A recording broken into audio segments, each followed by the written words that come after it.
Hi guys, how are you doing today? Welcome to my channel, and I hope that I can give you a lot of really cool insights today about moving to Madrid. It is my first video, so bear with me. First of all, I want to say yes, come and live in Madrid. Madrid is an amazing city. It's super cool. You will have a lot of fun. It's relatively cheap. It is a small city, but it's still a capital. You can walk anywhere. It will take you around 40 minutes to walk within the city. It has really good transportation as well. So you can get the metro or the bus. It does cost around 23 euros, I think, if you're under 26 years old. If you're over 26, it will cost you around 54 euros. The weather is completely amazing. You have more than 300 days of sunshine during the year, and the winter is not really cold, so you don't really need a huge big winter jacket. You do need a warm jacket, and it is a beautiful city in itself. Like, you can get lost for hours and enjoy it with a lot of history and really cool architecture. My second insight is people here don't really speak English, and yes, there is a lot of foreigners, but people within the service industries, they don't speak English at all. So make sure that you know the basics before coming here. I am actually Colombian, and this didn't really happen to me because I do know Spanish, but I had a lot of friends that didn't know a word of Spanish before coming here, and they had a little bit of a tough time to learn the basics, such as la cuenta por favor, which is like, can I get the bill? Or puedo pagar con tarjeta, which is like, can I pay with a card? Little things like that will make your life way easier here. The third insight that I was gonna give you, which I think is the most important one, it's accommodation. And this is one of the things that actually made me want to do a video in the first place, because there is a lot of people out there telling you that you can actually get accommodation for 300 euros. And I feel that that's not true, at least within the city center. So I wouldn't live outside this area because it's too far. So if you're coming here to have a cool experience, I think you need to stay as close as possible to the city center, and your experience is gonna be completely different. You're not gonna be able to go out as much because the cabs will take a toll on you. If you live outside these areas, a lot of the times you have to do train instead of metro, which is gonna be way more costly.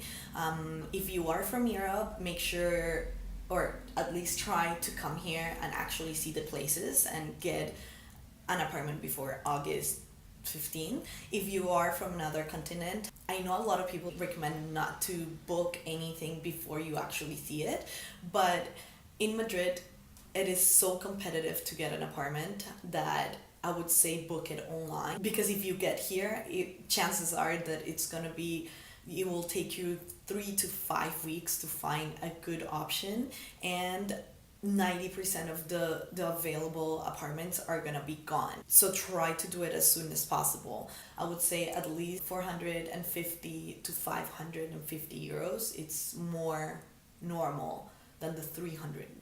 To be honest, I have only one friend which was able to find something in the city center for 350 euros. It took him like 2 months and a half to find this place. So it's not easy. So which apps or websites to use in order to find accommodation? I use Spot a Home. For me, it's hard to say that I recommend it because my experience wasn't great. I had to book like 3 different times in order to actually for one to accept me. They kept on saying, oh no, the room has already been booked. So it took me like a month to like book these 3 different places, and the last place that I booked, it actually didn't have pictures, and it did say that it had a window, and to be honest, the window was like a mini window on top, so I did get air but I didn't get light. I don't regret using the service, given that I see how many friends struggled coming here, not having accommodation, and finding accommodation.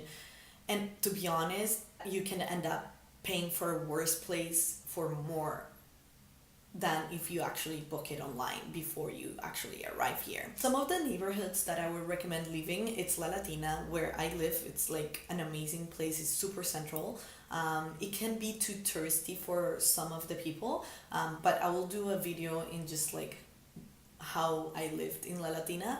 I would 100% recommend it, but around La Latina, Callao, Malasaña. Malasaña is a really cool place to live actually. Moncloa. So Moncloa is, if you are going to university, most of the universities are around the northwest end. And it's actually pretty close to the city center, so I would recommend that as well. Or Salamanca. Salamanca is a more like posh neighborhood with more families, but it's more like a normal life, not like a touristic life. And they have newer apartments and newer buildings, so they can be a little bit nicer than just like in the pure city center. My fourth insight is shopping. Here, shopping for like clothes, it's okay. You have Zara, you have a lot of shopping places that you can find clothes. But for grocery shoppings, be aware it's a little bit harder. For me, that was one of the things that I had to get accustomed to, and that I couldn't not believe that the grocery shops were super small. And well, as I mentioned already, I lived in the city center, so maybe if you live in places like Salamanca and Moncloa, this gets a little bit better. But for me, in order to have enough ingredients and different ingredients for a meal, it can take like 2 or 3 different grocery shops. They don't sell Dove shampoo or Dove conditioner. It's true, my mom doesn't believe me, but trust me, bring some of like backup for shampoo and conditioner, or just before moving here, try switching to different shampoos of L'Oreal or Pantene is pretty big here. But L'Oreal is the biggest. So maybe try some of the products to see if you can actually, it will be way easier if you make the switch and then purchase them here. There is no bar deodorants here, so it's all roll-on. So like the deodorants like this one do not exist here. So make sure that you bring a few in order for you to have a backup. Here, to travel between Europe, it's super easy, and in other places such as like France or Portugal, they do have these products. So when you travel, you can buy them as well, but just be aware that they don't sell it here. Oh, for me, it's super important, no chili powder. I cook with a lot of chili powder. I love Mexican food. I love my beans, so if you like chili powder, make sure that you bring some with you, but make sure that you actually use like 4 different Ziplocs in order for that not to like, the odor not to get into your clothes. It will get, but you know what? I did that and it was worth it because I couldn't live without chili powder. So my 5th insight will be about bureaucracy. There is so much bureaucracy here in Spain. It's crazy, and it does get super slow and annoying, but just bear with them, and don't like let that stop you making super important things such as your NIE. So your NIE is your identification card here, and you have to do it within the next 30 days. One friend didn't do it and she left the country, and when she was coming back, she almost couldn't re-enter the country because she didn't do this. So make sure you do it. So first of all, you need to make an appointment. You, before going to the appointment, need to make sure that you go to the bank and make the payment. And you are also supposed to do something called apadronamiento or padronamiento or something like that. I actually didn't do it, so you don't have to do it, but if you actually make the appointment for your NIE in the one office that I will mention in the description box, which is close to Aluche, they don't ask for a padronamiento. You can just show the contract, and they will be able to process your NIE without the apadronamiento. With bureaucracy, I'm gonna jump into my next insight, which is banking. It's super crazy. When I first stepped into the bank here, it was weird because they don't have like 5 tellers. No, they have one maximum 2 tellers. They're extremely, extremely slow. If you go into a bank, make sure that you have 30 minutes to an hour to spare because they're super slow. Which bank did I choose and would I recommend it? So I chose Sabadell, and yes, I do have to say that I recommend it because it was super easy to set up an appointment and an account with them. You only need your contract. I did bring my school certificate of like me going to school and my passport. And voila, your account is done and you have unlimited transactions. They don't charge you as long as you're not over 25, I believe. If you're over 25, which was my case, you can still have a free account. They just ask you to do a deposit of at least 800 euros a month. That can sound scary, but don't worry. If you bring all your cash before coming here, you can just deposit the whole amount of cash. I don't know how much it will be, but you can trick the machines or the bank.